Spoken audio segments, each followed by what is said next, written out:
I think it's a matter of being afraid of the right thing. That's the issue. I decided a long time ago, partly from reading Solzhenitsyn, that I was going to try to be very careful with my words, and I was only going to say things that I thought, well, to begin with, weren't lies, let's say. I was going to try to formulate my thoughts truthfully. And the reason I decided that was because I thought that the opposite was hellishly dangerous. And I really believe that. I truly believe that. If I say things and I think they're true and they get me in trouble, then I think that's not as much trouble as I would have got into if I would have said something that wasn't true. Like, it might be more trouble right now. Who knows, right? Because you don't know how these things are going to turn out.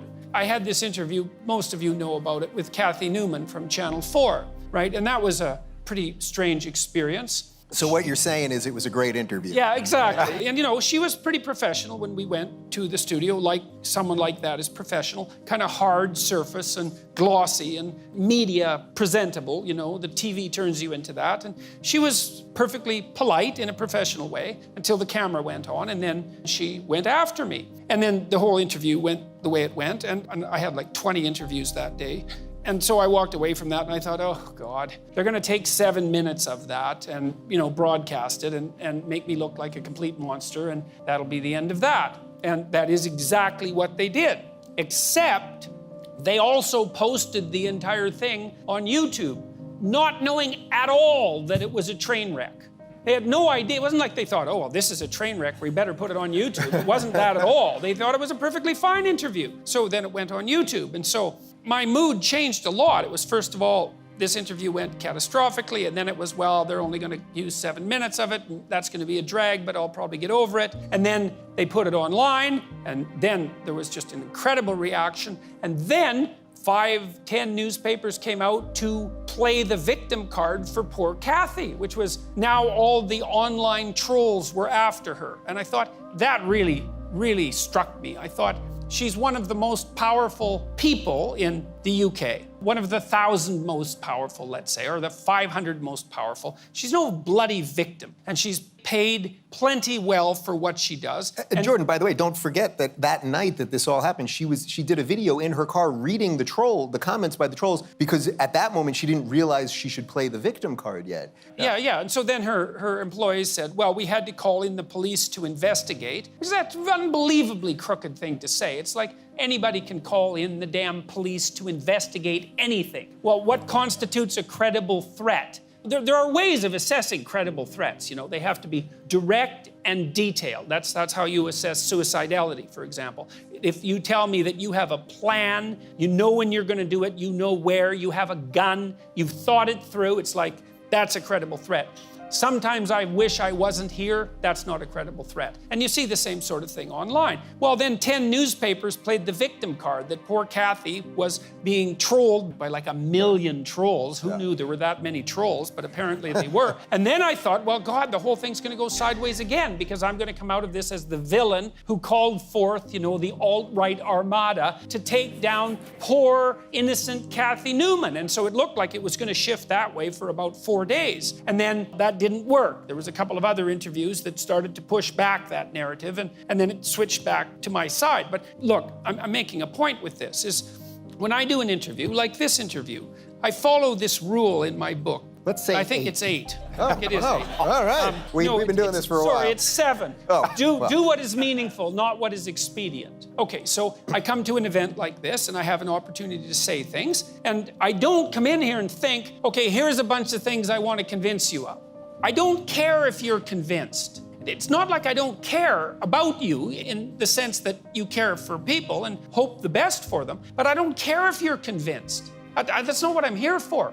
What I'm here for is to hear the questions and try to figure out what I think about them, and then to say that, and then to see what happens. Who the hell knows what's going to happen? But if the world is properly constituted through truth, then faith is the willingness to have faith in truth. And so then you say what you believe to be true, and then some things happen. Sometimes they're not so good, which is why people often lie. You know, you tell the truth, you get in trouble for it. Every kid knows that. It's like, well, why'd you lie? Because I thought I'd get in trouble, obviously. It's like, well, that's not a good long-term strategy. You say what you believe to be the truth, and then you have the faith that no matter what happens, if you've said what you believe to be truth, whatever happens is the best thing that could have happened. And I believe that. I think that's how the world's constituted. And so it's not bravery, exactly. I would say it's more like faith. It's like, I'm going to say what I think. I'm going to try to do that as carefully as I possibly can. And I'm going to detach myself from the outcome. Because sometimes the outcome's terrible. I'm at McMaster University or Queen's, and there's like a bloody mob of zombies pounding on the window. You know, it's a little slice of hell. You think, this doesn't seem to be a very good idea. But the tide turns 2 or 3 times in the next 3 weeks, and something comes out of it. And if you're going to have faith in truth, it can't just be, did I get what I want in the next second? That's not faith. It's like, no, this is the other thing too that you got to understand. Without truth, you don't have the adventure of your life. If you tell the truth, that means you're revealing your being. That's what you're doing when you're telling the truth. And when you reveal your being, then you're living in the world. You're there, you're present, right? That's being there, let's say. That's you. That's your destiny. That's your journey. That's your adventure. That's what's going to justify your life, the adventure. It's not going to be easy. And if you hide from your truth, well, then you hide from yourself. And then you're not even there. And then who the hell are you? What are you? The puppet. You're the puppet of some coward. You're the puppet of some dictator or some second-rate philosopher, some idiotic idea or a bully you were afraid of in grade 6. God only knows. But it's not you living your life. And then you lose your life. And you lose your soul too. That's what I'm afraid of. You know, journalists, well, they try to take me down. It's like, yeah, well, that's annoying, and it usually takes me 3 days to recover. But compared to not having my life and not saying what I have to say, that's nothing. It's minor inconvenience. If you can just withstand it, 2 weeks, you get mobbed. You guys might all need to know this. You're going to get mobbed on social media. Okay, so what do? Unless you did something wrong. Don't apologize.